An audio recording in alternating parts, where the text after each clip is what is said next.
بسم اللہ الرحمن الرحیم، شروع اللہ کے نام سے جو سب پر مہربان اور بہت زیادہ مہربان ہے۔ تو دوستو، شہر مکہ میں ولید نام کا ایک کافر رہتا تھا۔ اس کے پاس سونے کا ایک بت یعنی مورتی تھی۔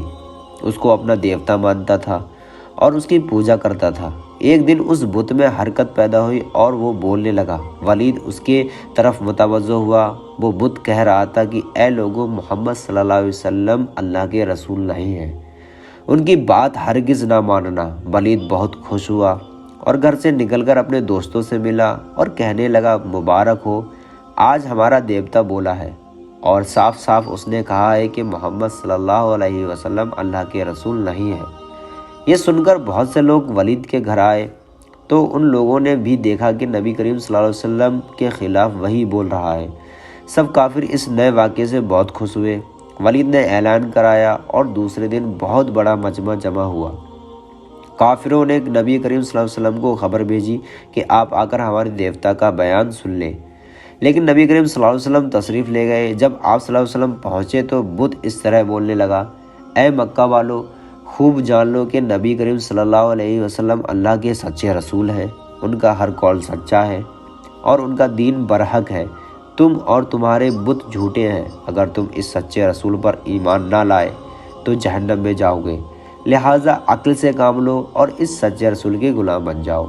بت کا بیان سن کر ولید جھنجلا اٹھا اور اپنے دیوتا کو اٹھا کر زمین پر دے مارا اور اس کے ٹکڑے ٹکڑے کر دیے۔ نبی کریم صلی اللہ علیہ وسلم جب واپس تشریف لانے لگے تو رستے میں ایک سبز پوش گھوڑے سوار حضور صلی اللہ علیہ وسلم کے سامنے آیا۔ اس کے ہاتھ میں تلوار بھی تھی جس سے خون ٹپک رہا تھا۔ حضور صلی اللہ تعالیٰ علیہ وسلم نے فرمایا، تم کون ہو؟ وہ بول اٹھے، حضور، میں جنات کی قوم میں سے ایک جن ہوں اور میں آپ کا غلام اور مسلمان ہوں۔ طور پہاڑ پر رہتا ہوں۔ میرا نام مہین بن ابہر ہے۔ میں کچھ دنوں کے لیے گھر سے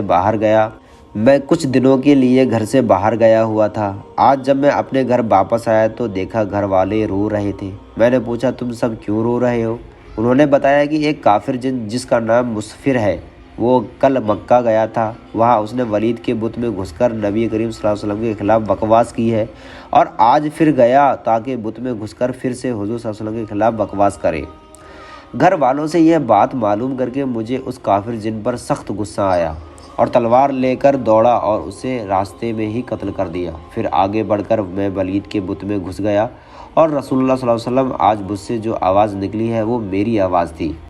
حضور صلی اللہ تعالیٰ علیہ وسلم نے یہ قصہ سن کر خوشی کا اظہار فرمایا اور اپنے اس غلام جن کے لیے دعا فرمائی۔ اس واقعے سے پتہ چلتا ہے کہ صرف انسان ہی نہیں بلکہ حضور پاک صلی اللہ علیہ وسلم کے دیوانے جنوں کی جماعت میں بھی ہیں، جو آپ صلی اللہ علیہ وسلم کی شان میں ذرا سی بھی گستاخی برداشت نہیں کی اور کافر جن کو ہلاک کر دیا۔ اللہ ہمیں بھی اپنے نبی کریم صلی اللہ علیہ وسلم کی محبت اور ان کی سنتوں پر عمل کرنے والا بنائے، آمین۔